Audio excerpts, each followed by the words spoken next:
Hello everyone, we know that Silverwolf have a unique weakness debuff mechanic, but how exactly does it work? Does it make a specific element more likely to be chosen? Will the previous weakness implant element have any influence over subsequent weakness implant? Lastly, does it prioritize non-weakness element? Safe to say there's a lot of questions right here, so we will be attempting to find the answer for all these questions. Of course, why does all this even matter? Here's the thing, finding it out will help us consider more decision factors necessary to build a team against the different combat we are going to face. As such, without further ado, let's get started. The plan here is simple. Conduct the test for 30 times, according to the various test objectives. I know it is not significant enough, but it would nonetheless at least provide some decent insight. Right now, to find answer for the first question we discussed earlier, we need willing volunteer. Fortunately, we got this guy, 3 matching elements, and Silverwolf herself.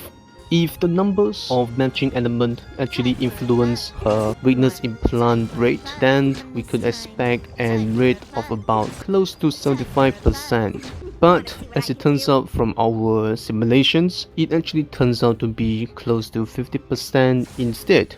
Well, of course, that is not enough to really decide that it is truly dependent on the element in the team. So, I did more tests, this time around with 3 elements instead, being physical, lightning and quantum. The result came back to be positive, at around 33% chance for each element weakness implant. Therefore, we can learn that the number of distinct elements in the team actually have influence over her weakness implant RNG instead of having multiple copies of the same elements. So, when building a team around Silverwolf to fight against a target with no weakness from our team, we can expect the chance to get the element you want amongst your team members to be split equally between each of them. But since we are dealing with multiple different elements in our team, how would subsequent weakness implant work? Would it have used the same rate?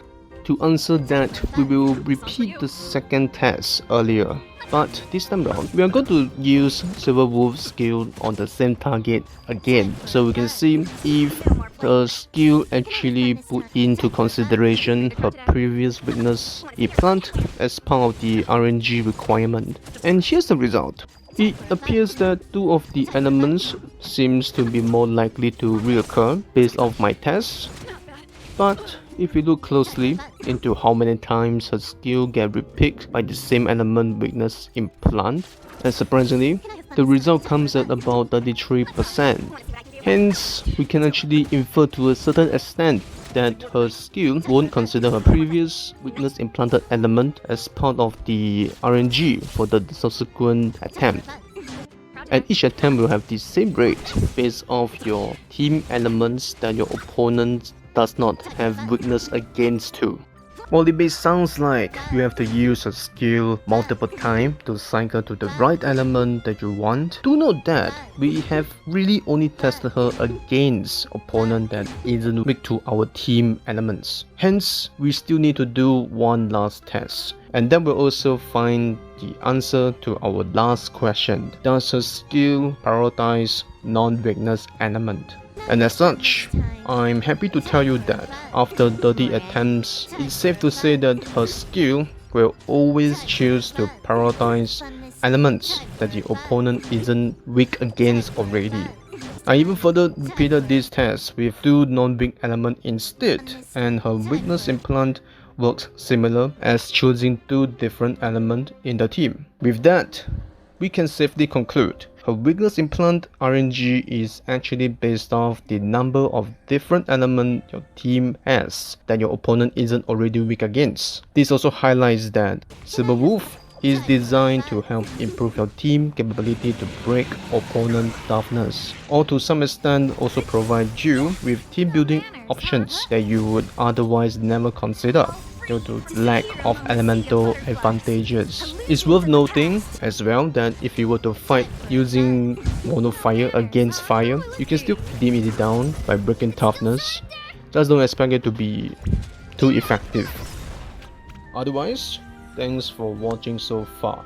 And before I end this video, I'm going to leave you guys with some interesting findings that I noticed along the way as part of this experiment. The first, if Silver Wolf failed to implant due to the lack of effect hit rate that you built her with, the cube will actually show a busted version instead.